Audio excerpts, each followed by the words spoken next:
autopistas que nos lleva al sur, y estos son los blindados que están dirigiéndose hacia esa zona.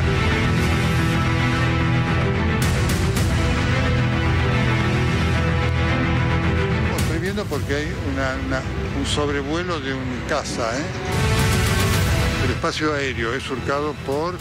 antes fue un avión, ahora un helicóptero,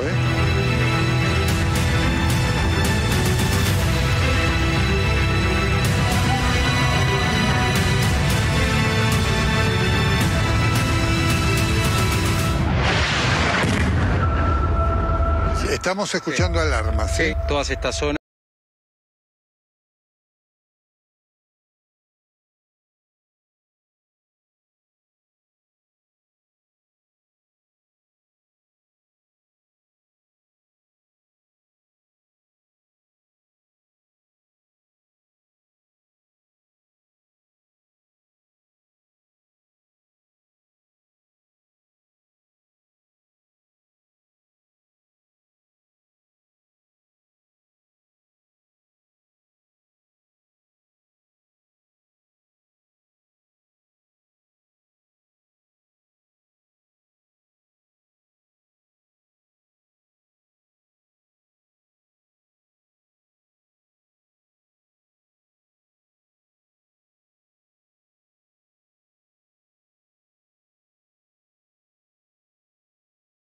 A todos, ¿sí? Buenas noches, bienvenidos a esta emisión del Corresponsal.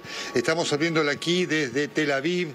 Quiero agradecerle muchísimo a Carolina Moroso, que está allí y va a estar a cargo fundamentalmente de la conducción del programa con nosotros acá. Es una noche de alta tensión, es una noche de alta tensión y de vigilia, porque efectivamente, como lo venimos informando durante todo el día, ha vencido el ultimato que el gobierno de Israel ha dado para la población de Palestina, de Gaza, para movilizarse, y ya estamos en el tiempo en el cual está concretado el anuncio de las acciones militares. Se sigue trabajando fuertemente, ¿no es cierto?, en el corredor humanitario. De esto vamos a estar hablando con Carolina, los testimonios, para que la gente pueda salir, pero ya estamos en tiempo en el cual el ultimátum está vencido, y aquí en Tel Aviv se vive, se percibe una tensa calma en relación a estas acciones que de un momento a otro van a comenzar por tierra, entrando seguramente por el cruce de Eretz, marcando esta ofensiva del ejército israelí en búsqueda de destruir a Hamás, y por supuesto con la esperanza y la exigencia que tiene toda la gente aquí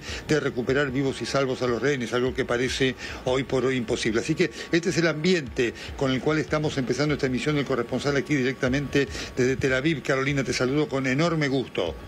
Nelson, ¿cómo estás? Bueno, primero marcar algunas cosas que recién esbozabas vos, ¿no? Por supuesto que se ha vencido ese plazo para el desplazamiento desde el norte de Gaza hacia el sur de ese más de 1 millón de personas a las cuales las fuerzas de defensa israelí le han advertido que van a llevar adelante operaciones y le han pedido este desplazamiento. Pero por supuesto, aquí hay que tener en cuenta algunos datos, Nelson, y seguramente iremos sumando más a lo largo del programa. Primero, estamos hablando de una de las zonas más densamente pobladas de la región. En segundo lugar, estamos hablando también de una zona ya sin suministro, básicamente, de servicios fundamentales. Electricidad, agua. Estamos hablando también de una zona donde está colapsado el sistema de salud. Así lo dicen, y de eso dan cuenta también las organizaciones humanitarias trabajando en el lugar. Con lo cual la situación es particularmente delicada, también teniendo en cuenta, y vuelvo a remarcar esto que comentaba recién con Gustavo, Nelson, y me gustaría también elaborar eso con vos a lo largo del programa, el escenario de guerra asimétrica. Es decir, un Estado contra un grupo terrorista que por supuesto no rinde cuentas y que por supuesto no duda, porque no ha dudado en el pasado, en utilizar a la propia población civil de Gaza como su escudo humano, como rehén también de alguna manera de sus actos terroristas y de sus consecuencias, ¿no? Me parece que en este sentido hay que marcar mucho la dificultad que tiene cualquier operación que lleve adelante la defensa israelí.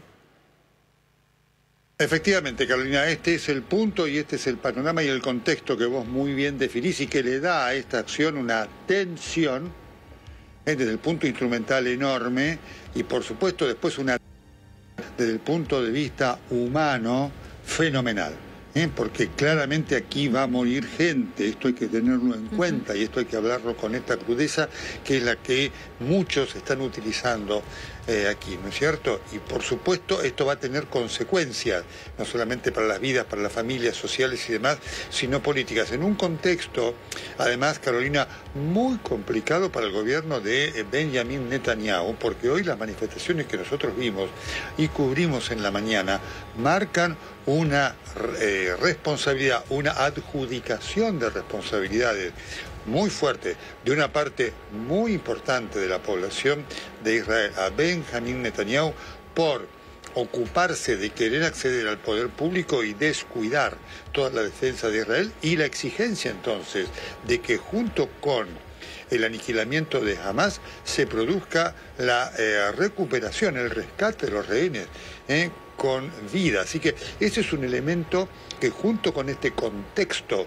que vos marcás le da desde un punto de vista político interno aquí en Israel una tensión extraordinaria, junto con lo que está pasando, por supuesto, en toda la región, con los ataques que se intercambian con el Líbano, lo que ha pasado con Siria, lo que está pasando en Cisjordania, con la amenaza de Irán de involucrarse, es decir, un escenario multifacético de consecuencias locales, regionales e internacionales impensadas, Carolina.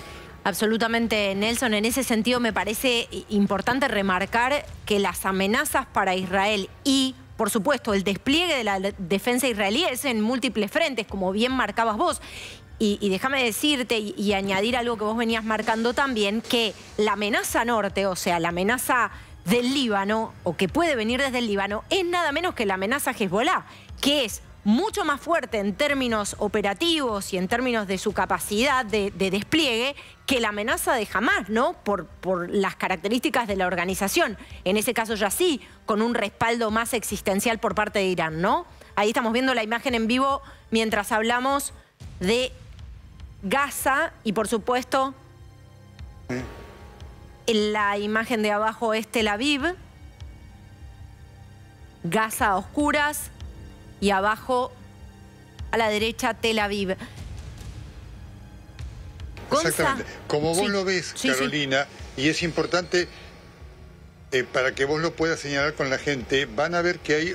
Tel Aviv es una ciudad donde no se duerme, ¿no es cierto? Y ha pasado el Shabbat, y mañana es domingo como si fuera lunes.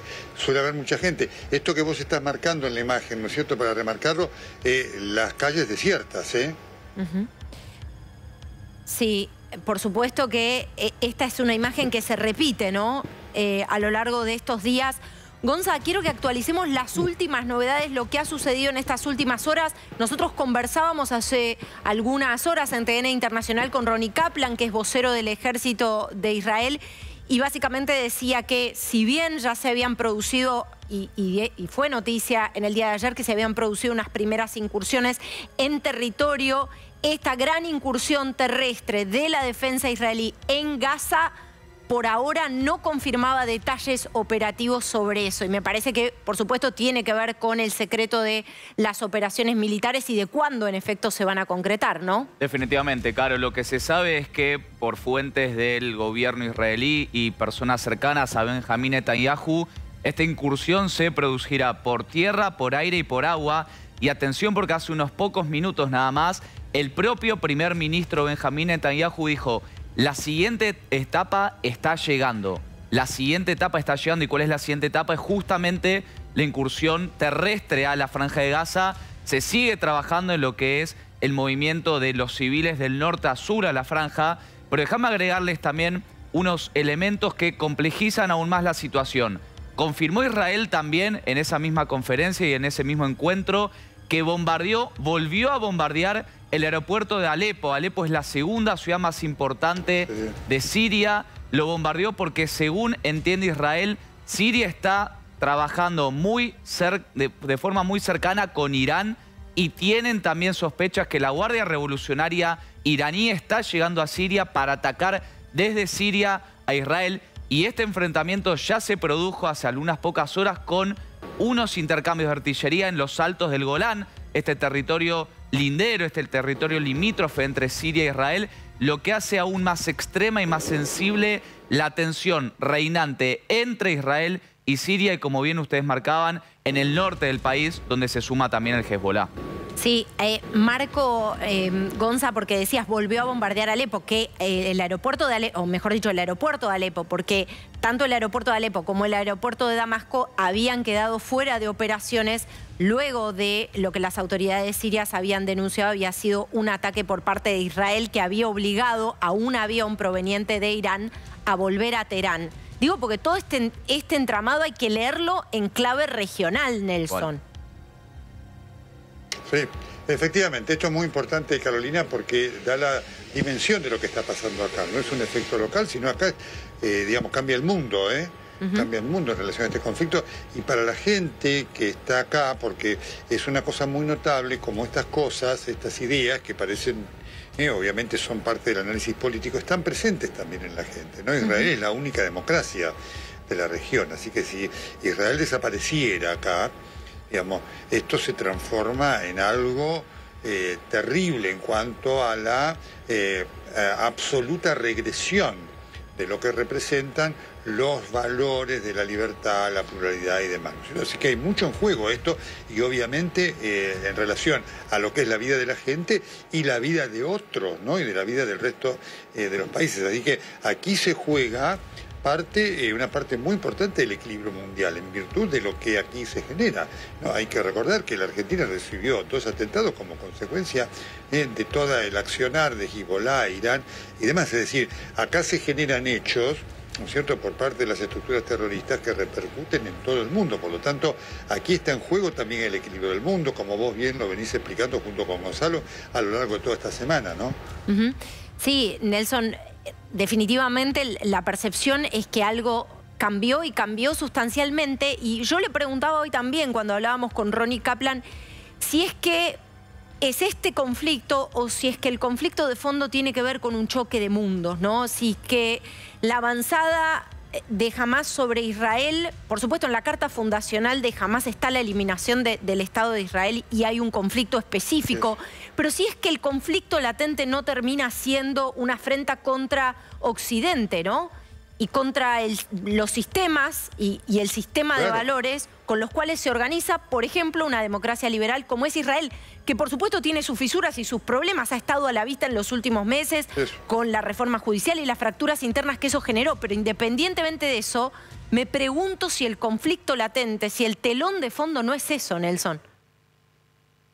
Sí, efectivamente, es un punto clave, por eso para entenderlo, ¿no es cierto?, en cuanto a la atención que le damos, ¿no es cierto?, nosotros a este tema. Es decir, no es un tema del juego de la alta política, digamos, un juego, es un hecho que repercute en la vida de la gente. Por eso es muy importante poner como elemento de contexto los 2 atentados que sufrió la Argentina. Es decir, la Argentina sufrió 2 atentados como parte como consecuencia de este conflicto, ¿no es cierto?, que se está viviendo aquí en Medio Oriente, y otros países también lo han sufrido. El ataque a las Torres Gemelas tiene que ver también con conflictos que se originan en esta región, ¿no? Así que no es un tema solamente que afecta a estos 2 países, a este territorio y demás, potencialmente afecta absolutamente a todos. Y además, una cosa muy notable, ¿no? El tema de los secuestrados, de los raptados, hay gente de distintas nacionalidades y demás, muestra esto, ¿no? Y lo que ha sido todos los operativos de repatriados que estuvimos cubriendo, Carolina, desde aquí, repatriados hay argentinos, italianos, estadounidenses, franceses, españoles y demás.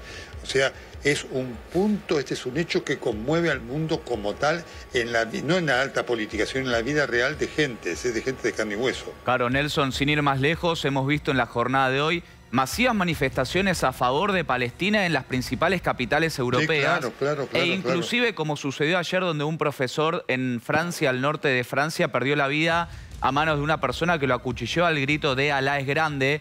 Hoy se vivieron también momentos de mucha tensión con denuncias de, por ejemplo, bombas en los principales puntos turísticos de París. Y toda esta cuestión también se desencadena producto de la guerra. Y lo que decía Caro, ¿no? El quiebre de los mundos y el quiebre de las sociedades que termina siendo muy peligroso para la población en general, para los civiles que han quedado en el medio de esta guerra y para el mundo en general. Que se quiebre, que se produzca esta fisura, es muy peligroso definitivamente para todos. Sí, y sumado a eso, me parece que se ha instalado una discursividad que es peligrosa, ¿no? Que es peligrosa incluso para los propios palestinos, que es la homologación de este grupo, de esta facción terrorista y de su accionar que no solamente contuvo al terror mismo, sino a la jactancia en el sadismo, la homologación de ese grupo con la totalidad del pueblo palestino. Me parece que es un error, además profundamente ofensivo, ¿no? Además profundamente ofensivo, pero bueno, me parece que es entre las tantas confusiones que se agitan en estas horas, que muchas veces son más una vidriera de manifestaciones anti-Israel que de manifestaciones pro causa palestina, ¿no? Porque en muchos casos lo único que hacen es homologar a la totalidad del pueblo palestino, que en buena medida es víctima de Hamás, con Hamás, ¿no? No, es muy importante lo que decís, Carolina, muy importante, ¿eh? Y creo que representa uno de los desafíos, digamos, todo esto representa uno de los fracasos de toda la estrategia política en la región, y una vez que este conflicto termine, y uno espera que termine con el aniquilamiento de los terroristas, aniquilamiento no porque los maten a todos, sino aniquilamiento en cuanto al accionar. No quiero ser preciso en relación a esto, ¿no? En cuanto a que esto no suceda nunca más, ¿no? Con respeto a los derechos humanos de absolutamente todos, porque como decía el otro día alguien, Israel debe defenderse y hacerlo con atención al respeto a los derechos humanos para no ser igual a los otros. Pero una vez que esto se solucione, aquí claramente, Carolina, y esto se ha escrito y demás, hay necesidad de reescribir todo un proyecto que haga al desarrollo pleno también de Palestina, ¿no es cierto?, en cuanto a una condición de vida digna y demás, porque mientras eso no ocurra, las estructuras del odio, que es el terrorismo, van a buscar usufructuarla, ¿no es cierto?, de su objetivo, que es el odio, ni más ni menos.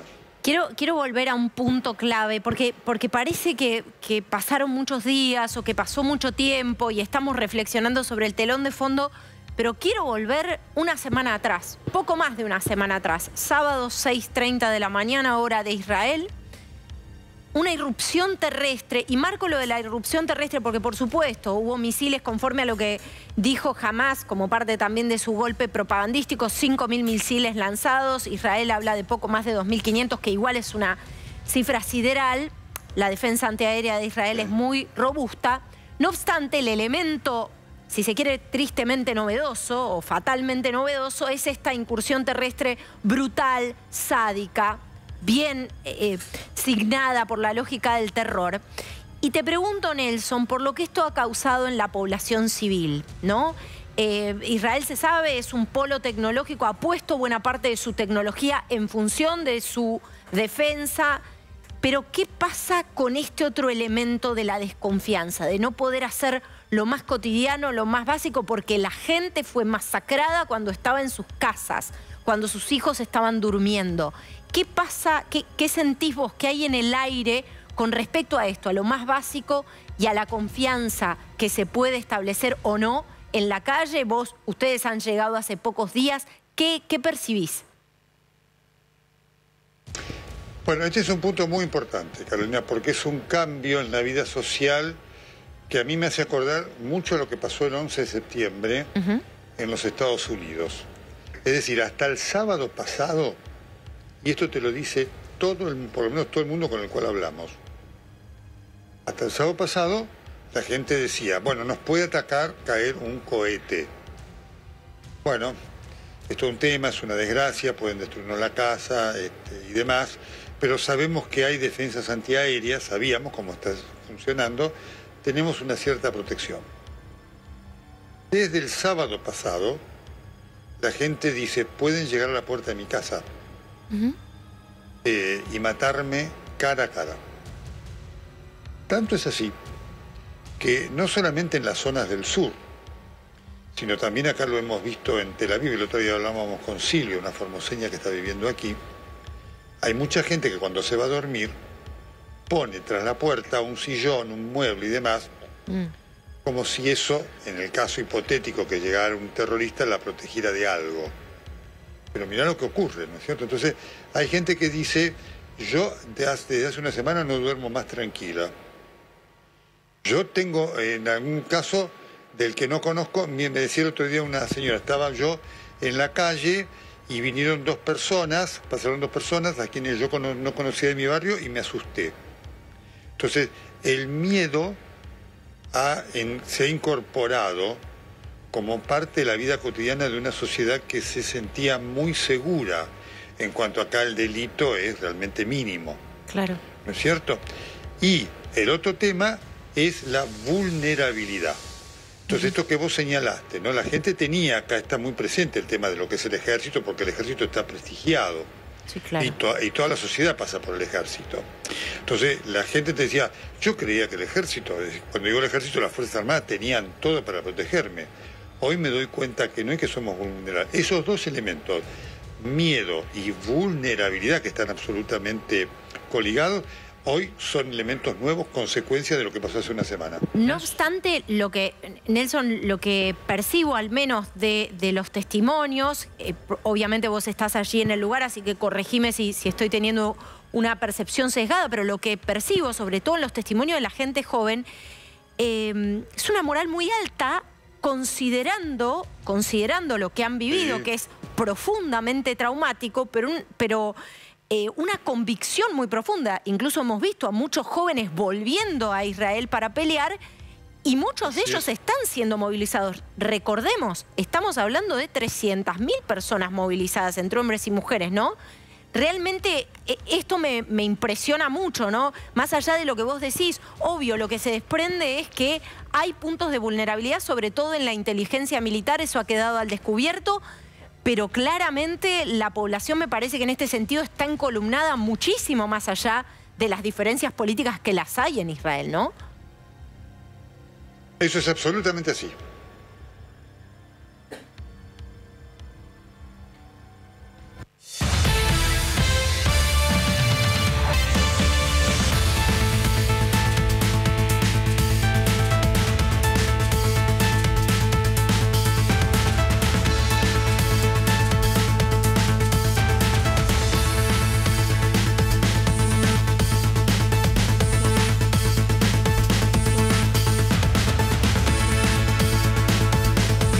Y la información urgente llega del seno del primer ministro Benjamín Netanyahu, quien confirmó nuevamente que la siguiente etapa, la incursión terrestre, está pronto a comenzar. Dijo, la siguiente etapa está llegando al tiempo que también llega el auxilio y el respaldo de los principales socios de Israel, ya que Estados Unidos, de la Casa Blanca, anunciaron que un nuevo portaaviones, uno de los más poderosos que pertenece a la flota norteamericana, también se dirigirá al mar Mediterráneo para darle apoyo marítimo a Israel, posiblemente también justamente relacionado a la incursión que realizará Israel por tierra. Mientras estamos viendo, lo que estamos viendo ahí en pantalla son explosiones, la parte superior es la franja de Gaza, todo lo que está oscuro, recién se vio un destello muy fuerte. Se escuchan también algún tipo de intercambios de armamento, al parecer. Lo que está en la parte superior de la pantalla es la franja de Gaza, que está desde hace días ya sin casi conexión eléctrica por el bloqueo que le realizó Israel justamente para desmembrar los puntos de actividad del grupo Hamas.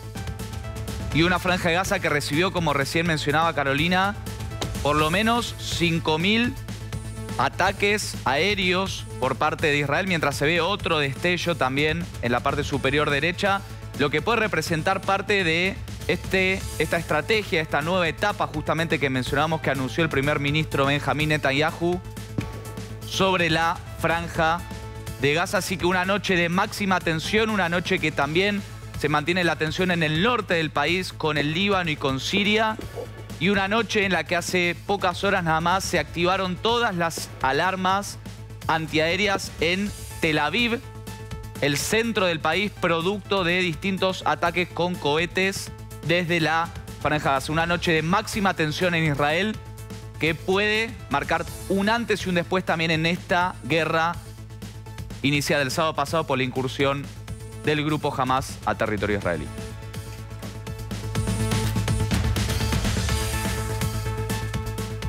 Seguimos de cerca la información urgente con Gonza Báñez, pero ahora le vamos a dar la bienvenida a Cecilia Denotes, analista, politóloga. Muchísimas gracias por estar con nosotros. Por favor, Carolina, un placer. ¿Ante qué estamos, Cecilia? Bueno, la verdad que el día de hoy lo que se está esperando es cuándo va a ser la incursión terrestre israelí. La verdad es que, como bien decían, han dicho que va a ser por aire, por tierra y por mar. Israel ya estuvo haciendo algunas incursiones ráfaga en la Franja de Gaza por tierra para recolectar información, para buscar a ver dónde están los rehenes, porque recordemos que hay más de 150 personas secuestradas, civiles israelíes que están siendo retenidos como rehenes en la franja. Estas incursiones terrestres era para recolectar información de dónde pueden estar los rehenes y también para preparar el terreno para una posible incursión. Y al mismo tiempo han encontrado cuerpos de israelíes que habían sido asesinados durante el atentado del sábado pasado y estaban cerca de la frontera y pudieron ser recuperados por estas incursiones. Así que Israel se está preparando. Obviamente no hay información clara de cómo, cuándo y va a ser, justamente para un factor sorpresa, pero se espera que va a ser inminente. Y al mismo tiempo, frente a esta situación, hoy el ministro de Relaciones Exteriores de Irán se reunió con el líder de Hamas, Ismail Haniyeh. Se reunieron en Qatar, en Doha. Recordemos que Qatar también es otro de los financistas de Hamas. Se reunieron en Qatar y desde Irán amenazaron a Israel que si hacía una incursión terrestre en la Franja de Gaza, iban a ingresar ellos al conflicto de una manera más directa a través del Hezbollah. Pero al mismo tiempo podemos decir que Irán ya está participando en el conflicto, no solamente porque entrena y financia las guerrillas de Gaza, sino porque el Hezbollah ya ha estado atacando a Israel. No, obviamente con todo su potencial. El Hezbollah es un estado dentro de un estado, es más fuerte que el propio ejército del Líbano, así que sería la mayor amenaza para Israel. Pero al mismo tiempo también estuvo atacando desde Siria en el día de hoy, por eso Israel estaba respondiendo, como bien contabas vos antes, atacando el aeropuerto de Alepo, desde el cual están llegando los aviones iraníes. Nelson. Bueno, por supuesto la escuchaba con mucha atención. La salud desde aquí de Tel Aviv, y efectivamente la incógnita, ¿no?, que surge como uno de los grandes temas que estábamos hablando con Carolina, es si esto es el comienzo de algo que se va a extender regionalmente involucrando a todos, o termina acá en una disputa entre Israel y Hamas, ¿no? Aquí por lo menos en lo que se percibe en la gente, pero en el análisis, es muy fuerte entre algunos sectores que dicen Israel debe actuar con mucha prudencia para no terminar de generar un conflicto y darle excusas a los otros para participar de este conflicto, ¿no? Así que este es uno de los temas que por lo menos aquí está muy en debate. Bueno, yo personalmente creo que los enemigos de Israel no necesitan ninguna excusa para atacar. Lo que hemos visto el sábado pasado, que fue un ataque deliberado sin provocación, una declaración de guerra contra Israel, una masacre sin precedentes, pero sí obviamente se teme, o sea, el ingreso de otros actores podría obviamente resultar un problema muy grande a Israel. Los enemigos de Israel lo que han hecho lo han rodeado de misiles, no solamente desde Gaza, sino desde Siria, sino también desde el Líbano, para generar una situación. También han buscado radicalizar grupos dentro de Cisjordania y dentro de la población árabe israelí en Israel, para generar una situación en que sea invivible estar en Israel. Por lo cual no creo que necesiten excusas, pero sí al mismo tiempo, también para eso los aliados occidentales de Israel, como los Estados Unidos, están enviando portaaviones. Hoy llegaba el US Eisenhower, que se une al US Ford, que ya había llegado antes. También Gran Bretaña ha estado mandando flota para generar de alguna manera una disuasión, de decirle al Irán, no te conviene meterte porque nosotros vamos a apoyar a Israel. También han estado mandando apoyo táctico y logístico para el rescate de rehenes, porque recordemos también que hay ciudadanos americanos dentro de aquellos secuestrados en la franja, también muchos argentinos. Pero sí, obviamente que se teme que este conflicto pueda escalar mucho más allá de las dimensiones de la Franja de Gaza. Pero bueno, yo creo que todo esto se enmarca en una situación en la que siempre históricamente en el Medio Oriente, aquellas potencias que buscaron dominar la región, hacerse con el control de la región, han utilizado el antisionismo, el odio hacia Israel como soft power, como elemento para movilización de las masas en el Medio Oriente, para organizarlas detrás. Lo hizo el Egipto de Nasser en los años 50, lo hizo Arabia Saudita en los 60, 70 y hoy lo está haciendo Irán. Entonces, esta es una manera también de Irán de desarrollar un conflicto regional, no solamente con Israel, sino con los Estados Unidos. Irán es un estado revisionista del sistema, es decir, busca disputar el orden, si se quiere, la hegemonía de los Estados Unidos y atacar atacar a Israel, que es el principal aliado estadounidense en la región, es también una forma indirecta de pelearse con los Estados Unidos. Bueno, vamos a sumar a Guillermo Laferriere, que es analista, es experto en estrategia militar, es fuente de consulta nuestra a menudo. Guillermo, muchísimas gracias por estar con nosotros en esta noche. No, un gusto de estar con ustedes. Un saludo a todos ahí.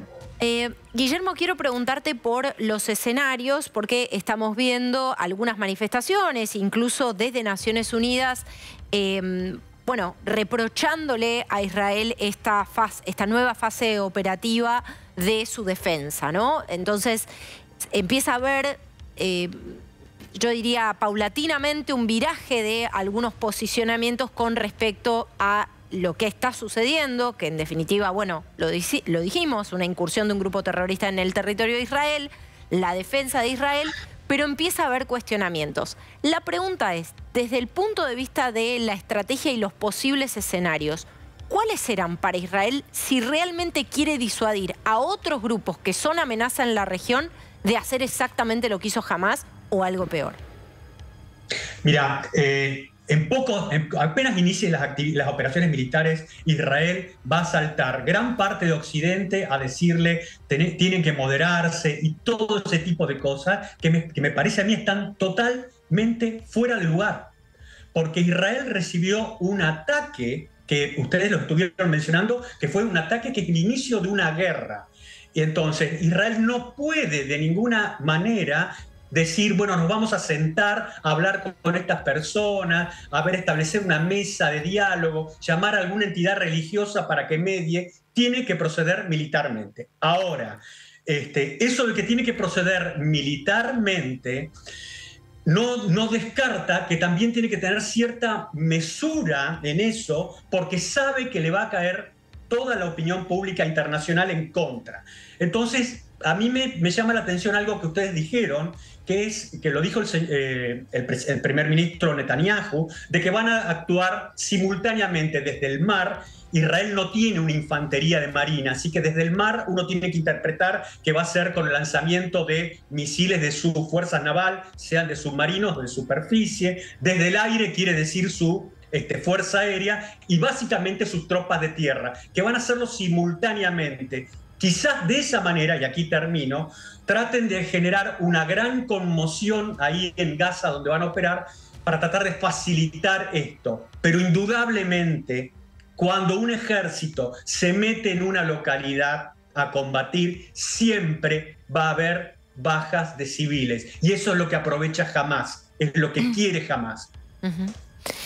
Bueno, vuelvo sobre este punto, lo que hablábamos al principio y remarcábamos, ¿no? Por eso es tan importante la diferenciación y enmarcarlo bien conceptualmente. La guerra de Israel es contra Hamás, que es un grupo terrorista y que en efecto utiliza como escudo a su propia población. Es importante decir esto. De hecho, Fabián Calle, otro especialista con el que hablábamos hace algunas horas, decía, bueno, una cosa son las ciudades y luego está la ciudad subterránea, ¿no? Los túneles, los famosos túneles de los que tanto se habla, y el conocimiento del territorio que también tiene Hamás y el despliegue en el territorio que también tiene Hamás. Nelson, te escuchamos. No, sin duda, es un tema muy importante. Otro de los temas, y va a ser interesante escucharlo a nuestro analista, que aquí está también, Carolina, es la extensión, no del conflicto, sino del accionar militar. Una de las cosas que está en análisis es decir, bueno, será algo fulminante, tendrá un éxito fulminante, es una cosa. Si esto deriva en algo de larga extensión, es otra cosa. Quisiera tener la visión del analista, porque este es un tema que aquí, por lo menos en la prensa israelí, también está en debate. Guillermo. Miren, es difícil, ¿no es cierto?, dar un lapso de tiempo. Cuando una tropa ingresa a combatir en una localidad, es fácil decir cuánto, la fecha en que lo hace, y difícil cuánto va a tardar, porque el combate urbano es desgastante, tanto para la tropa que estaba en la ofensiva, como para los mandos que tienen que conducir eso. Independientemente de eso, yo vaticino que Israel va a resolver este tema en Gaza en una cuestión de semanas o 2 o 3 meses. En ese lapso eso debiera estar terminado. Ahora bien, como usted dijo, doctor, esto seguramente no va a terminar acá. Porque tenemos el tema, como dijo también la invitada, de Hezbollah, que está en el sur del Líbano, de Hezbollah y las tropas Quds de Irán, que están operando en Siria desde hace muchos años, con la guerra civil que está desde el 2011 en ese lugar. O sea que va a haber una segunda etapa, seguramente, quizás cuando termine esto, o en algún momento que mientras esté sucediendo lo de Gaza, opere Israel sobre ello. Pero además en el horizonte, y esto lo hablamos, Carolina, en otro sí, programa, está Irán. Sí, claro. Está Irán, como ustedes estuvieron mencionando, claro, que está básicamente detrás de todo esto. Pero ahí yo tengo una pequeña discrepancia con lo que se estuvo diciendo, que es esta. Irán, es cierto, está atrás de todo esto y está moviendo todos los hilos en esta cuestión, pero tiene un problema Irán. Irán sabe perfectamente que si no puede ir a un intercambio de misiles con Israel, por algo básico. Israel es una potencia nuclear, Irán no lo es. Así que si Irán pretende, como dice en su discurso, destruir o borrar de la faz de la tierra a Israel por medio de los misiles que tienen y sin capacidad nuclear, Irán sabe que va a ser vaporizado de la faz de la tierra por Israel. Eso es una seguridad que tienen. Así que yo creo que se van a tratar de moderar y evitar ese punto. Gonza. Sí, Caro, una información que sumamos también. Rusia, parece paradójico, ¿no? Pero Rusia pidió en las Naciones Unidas votar un cese al fuego humanitario. Rusia, recordemos que mantiene su hostigamiento y sus ataques y sus matanzas, en muchos casos, contra Ucrania y contra la violación. Y que no respetó los corredores. Exactamente, territorial en Ucrania. Bueno, Rusia llamó a las Naciones Unidas para votar un cese al fuego humanitario. Parece paradójico esto, pero me gustaría preguntarles también a Cecilia y a Guillermo si en caso de que efectivamente se concrete la invasión o la incursión militar de Israel en las próximas horas y también se concrete lo que viene prometiendo Irán y Hezbollah, que es una respuesta para apoyar a su socio el Hamas. ¿Hay posibilidades de que Estados Unidos, tal vez con estos dos portaaviones que ahora están o van a estar en el Mediterráneo, interceda también para apoyar activamente a Israel, pero interceda directamente con Irán o con el Hezbollah o también, ¿por qué no, con Siria? Guillermo. Como quieran. A ver, yo creo que los portaaviones, este primero que vino y el segundo que está en camino, me parece que es más que nada una forma que tiene la administración Biden de decir, bueno, he abandonado la región y vuelvo para estar presente. Israel no necesita de los aviones de combate que traen embarcados, tanto el portaaviones que viene como el siguiente, para poder hacer lo que tiene que llevar adelante. No lo necesita. En todo caso, lo que podría llegar a necesitar es la munición de 155 milímetros que Estados Unidos sacó de los depósitos de Israel para entregar a Ucrania. 1 millón de disparos se llevó Estados Unidos y eso afecta a Israel. Pero independientemente de eso, no creo que Estados Unidos está presente en esto. Es un mensaje político. Pero tengo dudas, no sé qué pensarás vos, Cecilia, de ver aviones de Estados Unidos operando sobre Hezbollah en el sur del Líbano y mucho menos en Siria, donde no solamente están los iraníes y están también Hezbollah, el proxy de Irán, sino que está Rusia. Así que ahí tengo serias dudas con respecto a eso. Sí, aparte porque como vos bien decías, la administración Obama se retiró del Medio Oriente. Incluso estuvieron las famosas líneas rojas en Siria, que le han dejado prácticamente Siria a los rusos, y eso también ha favorecido la presencia iraní desde donde atacan a Israel, que incluso eso puso en una posición muy incómoda a Israel cuando fue la guerra de Ucrania, porque no podía apoyar directamente a los ucranianos, dado que necesitaba negociar con Rusia las operaciones en Siria contra Irán. Entonces, sí, obviamente eso ha dejado más vulnerable a Israel frente a Irán en Siria. Pero lo que yo iba a decir es que yo no, como coincido con Guillermo en que no veo a Estados Unidos involucrándose directamente contra el Hezbollah o lo mismo en Siria contra Irán. el único escenario donde puedo imaginar así es una guerra total, o sea, una guerra donde Irán se metiera directamente, no ya a través de sus proxies, sino directamente Irán como Estado involucrándose en una guerra en la que sí, obviamente, Israel va a necesitar un apoyo mucho más directo de los Estados Unidos. Nelson. Bueno, obviamente hago esta pregunta final como reflexión final, ¿no es cierto?, para los dos. Sin duda ustedes coinciden en que estamos sí potencialmente frente a un hecho que según cómo se desenvuelva cambia el equilibrio regional con un impacto mundial fenomenal, ¿no? Mire, doctor, tanto es así que la guerra en Ucrania ha pasado a un segundo plano. ¿Y por qué? Sí. Y esto tengo una aproximación muy particular a esto. La ofensiva ucraniana ha fracasado en estos 4 meses. Y que haya surgido ahora esta guerra en Medio Oriente cambia el foco de atención acá, porque el peligro de escalada, de una escalada violenta, o si está mal administrada, está acá y no allá. ¿Por qué?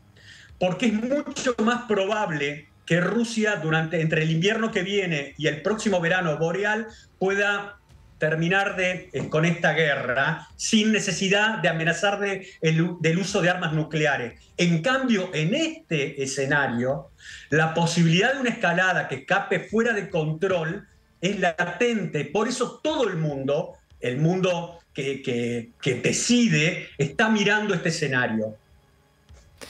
Cecilia. Sí, o sea, saliendo quizá un poco más de lo global y yendo a lo que es Israel en cuanto a si fue un antes y un después, yo creo que claramente esto ha cambiado para siempre la postura israelí, porque Israel cuando se retiró de la Franja de Gaza en el año 2005 como un gesto unilateral de paz con los palestinos, al año siguiente fueron a las urnas, jamás gana esas elecciones, y al año siguiente toma la Franja de Gaza por la fuerza, expulsando e incluso asesinando a las otras fuerzas palestinas. Y desde allí entonces comenzó una suerte de ya algo casi rutinario, ¿no? O sea, atacar a Israel, cada 1 o 2 años una escalada, cada tanto una más fuerte, una guerra, 2008, 2012, 2014, una pequeña escalada, pequeña no, pero en comparación con las otras sí, la del 2021. Se había llegado a una suerte de status quo donde prácticamente nos habíamos acostumbrado a eso, que cada un par de años tiraban un montón de cohetes y había una suerte de conflicto y se terminaba todo. Pero esto ha cambiado absolutamente todo. Ya obviamente Israel no puede permitirse continuar en esta situación a partir de lo que ha pasado. Ha sido un día negro. Recordemos que fue la peor matanza de judíos desde el Holocausto, por lo cual creo que Israel no se va a detener esta vez hasta no eliminar al Hamás de la Franja de Gaza. Y después habrá que ver qué pasa, porque qué es lo que va a ocurrir, porque a Israel no le interesa controlar ese territorio.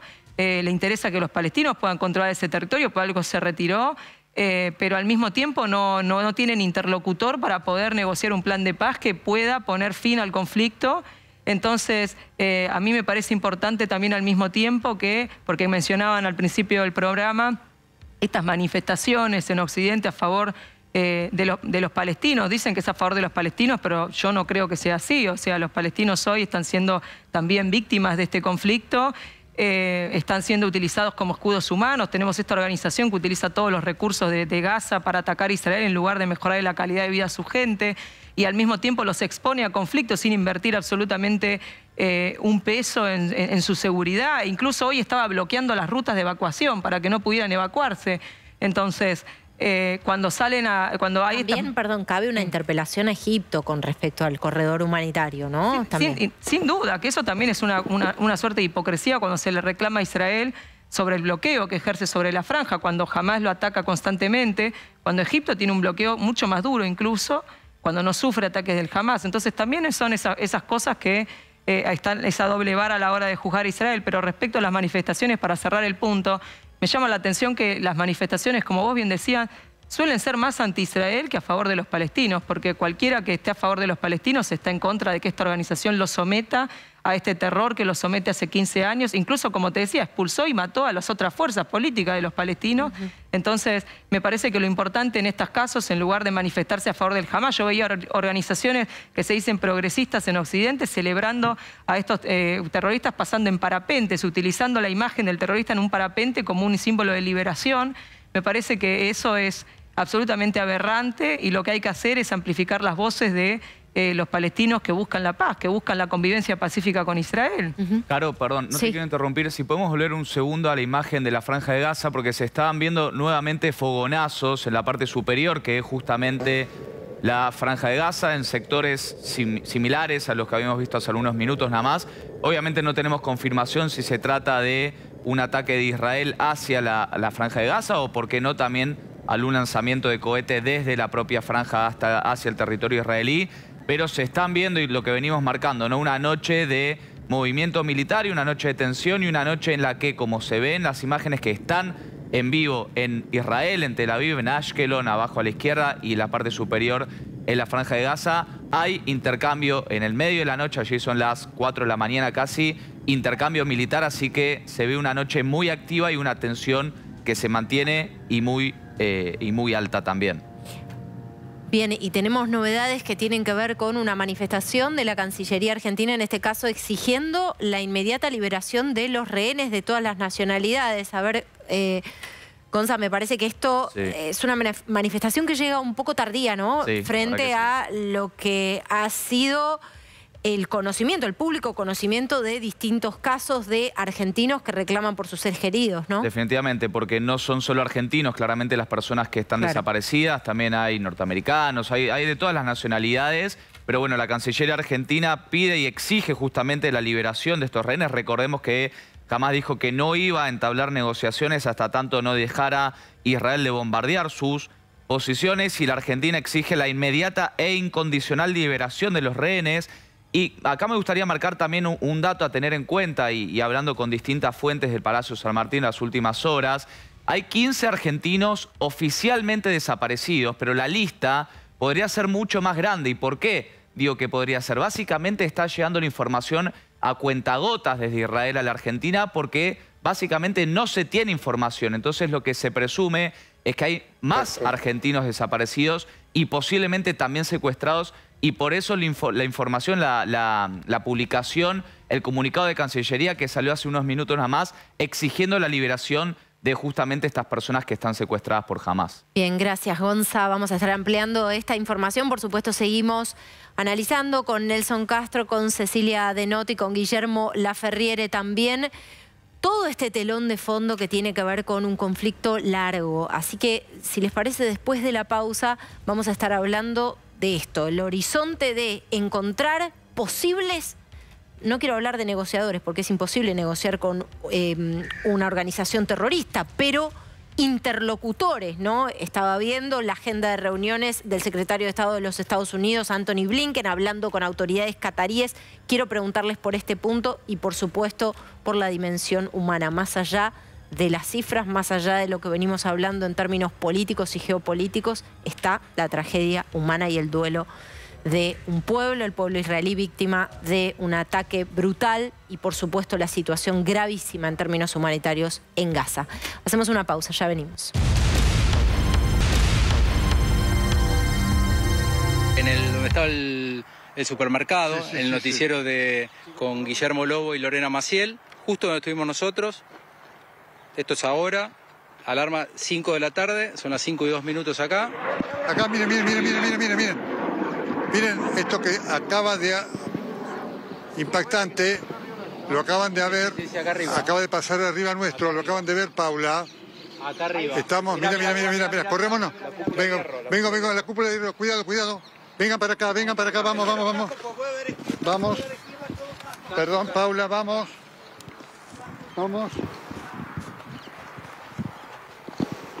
Vamos. Impresionante.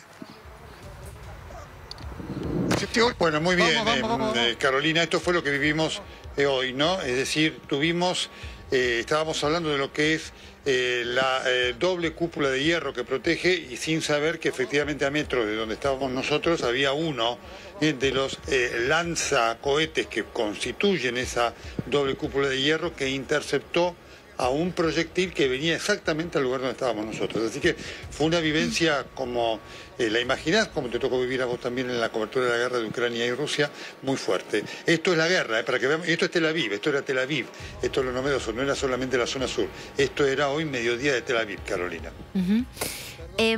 Recién fuera del aire compartía con Cecilia y quiero compartirlo con ustedes. Esto es una entrevista a quien fuera primer ministra de Israel, Golda Meir, del año 1972. Y les comparto 3 líneas y les quiero pedir una reflexión final a cada uno.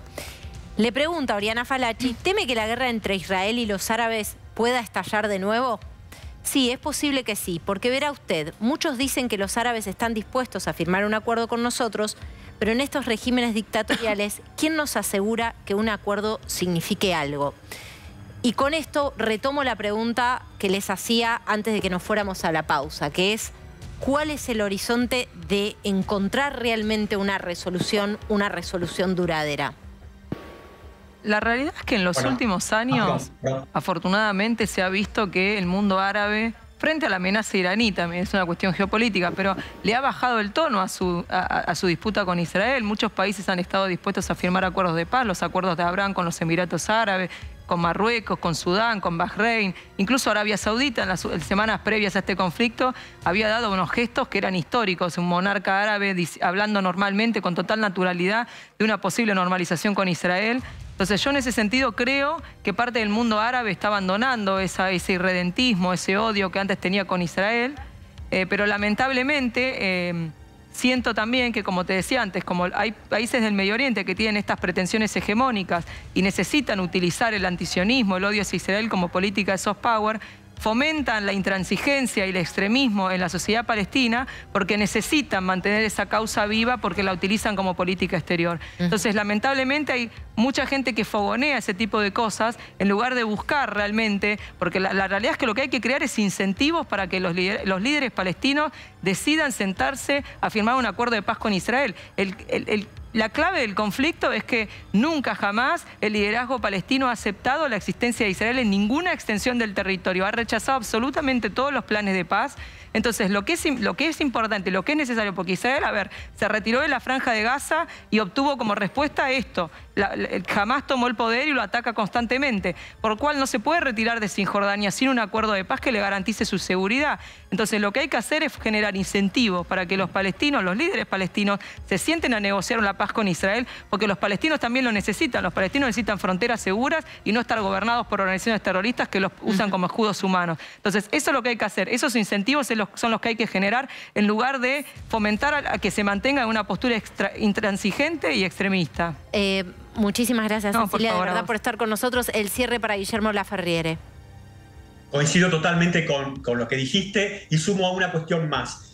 Todas esas naciones árabes que han firmado esos acuerdos con Israel o que estaban por firmarlo, están mirando a Israel. A ver, ¿qué tan duro es Israel para terminar con esto? Porque si Israel no sale victorioso y bien parado de todo esto, esas naciones árabes van a pensar que Israel ya no puede darle esa protección contra Irán y que lo que viene va a ser una expansión de la búsqueda de armas nucleares por Arabia Saudita y por Egipto. Todo eso está en juego ahora. Gonza, ¿el dato para tener en cuenta a esta hora? Sí, focalizar en la situación humanitaria en la Franja de Gaza, Caro, una situación que las Naciones Unidas y distintas organizaciones han levantado también la alerta, así que focalizar en cómo sigue la situación humanitaria en Gaza. Se ha sumado también Médicos Sin Fronteras trabajando con una operación allí, hablando de la gravedad. Nelson, la conclusión para vos, por supuesto. Bueno, por todas estas cosas es que estamos aquí, en esta cobertura de TN que vamos a continuar con el minuto a minuto de este hecho que conmueve al mundo y pone en juego la paz del mundo. Gracias a todos. Carolina, vos en el cierre. Seguimos en el minuto a minuto de la cobertura de TN. Muchísimas gracias. Gracias a todos por haber estado con nosotros. Vamos a seguir informándolos aquí en TN con la cobertura en vivo de Nelson Castro trabajando allí en Israel junto a todo el equipo de TN. Abrazo enorme para Juliano Valle y para Martín Magaldi que completan el equipo. Muy buenas noches para ustedes. Gracias por acompañarnos. Siguen en la continuidad informativa de TN.